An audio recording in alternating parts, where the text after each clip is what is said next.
meantime, the editor-in-chief of WikiLeaks says he has even more documents about Clinton that he plans to release. Julian Assange telling Megyn Kelly last night they could impact the election. We have received quite a lot of material, stimulated, of course, by the U.S. election process and by our major DNC revelation, which has now led to the resignation of 5 top officials in the DNC, including Debbie Wasserman-Schultz. It's a complex business, what we do. We have to assess the veracity. We have a perfect 10-year record so far in never getting it wrong. We want to keep that reputation.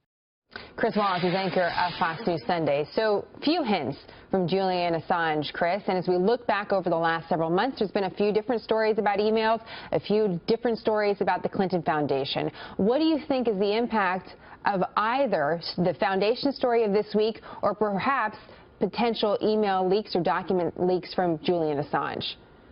Well, let's first of all deal with Julian Assange. You call him the editor-in-chief of WikiLeaks. This is a guy, he is speaking from the Ecuadorian embassy because he was to be extradited out of Britain on sexual assault charges and taken to Sweden, and he has sought asylum for 5 years in the Ecuadorian embassy, and the emails that he's trafficking in are stolen documents. They're ones that are hacked by the Russian government, they're ones that are stolen by Americans like Bradley Manning. So the idea that he would play a role in American politics is pretty distressing. This is a bad guy dealing and trafficking in stolen documents. Having said that, obviously, some of the documents turn out to be accurate, as we saw in the case of the Democratic National Committee. Depending on what he's able to reveal, it could be damaging to the Clinton campaign or not. I have to say, though, I find the whole idea that Julian Assange might play a role in American politics highly, highly distasteful. So, and you rightly point out, there are those that say he's a criminal by fact. There are those that call him a crusader. And so he's totally controversial, but by the books, Chris, it's a good important reminder for us about who this person is. In the meantime, though, he says these documents are coming. And if they do expose something about Hillary Clinton or they are the truth, then how should we all consider them? Well, you have to consider the facts, even no matter how distasteful the source of the facts are. But remember, we're talking here, as in the case of the DNC, of the Russian government hacking into Democratic files and playing a role in our politics. I mean, regardless of whether it's to the benefit of Trump or the benefit of Clinton, that's a pretty dangerous idea that foreign governments that wish us ill would play a role in American politics. But obviously, if, and we have to repeat if, we don't know, one, whether he has any files, or two, if he has files, what they're going to show. If they're accurate and if they show something, obviously we have to deal with that on that basis. In terms of the, let me just say, in terms of the impact of what we have found out so far about Hillary Clinton, there obviously is a connection between the Clinton Foundation and the State Department. And when the Clinton campaign says, well, you know, the fact is they're cherry picking and there are just a few facts here, the AP had to sue the government to get the files. I mean, if the Clinton campaign or the State Department or the Foundation wanted to make this information available, they could do it, and the Clinton and Associated Press wouldn't have to sue to get the files in the first place. The Associated Press had a 3-year process to get these files and continues to look over the schedules and calendars, so we'll see what else they bring. What do you make of the Clinton reaction to the Associated Press? How hard they've gone after the Associated Press and how they feel this may impact their road for the White House?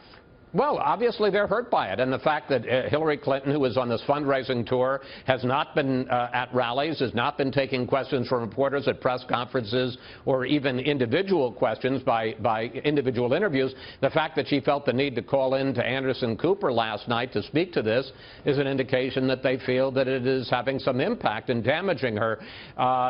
Look, this scandal in terms of the private emails, in terms of the Clinton Foundation and its nexus to the Clinton State Department has been going on for more than a year now.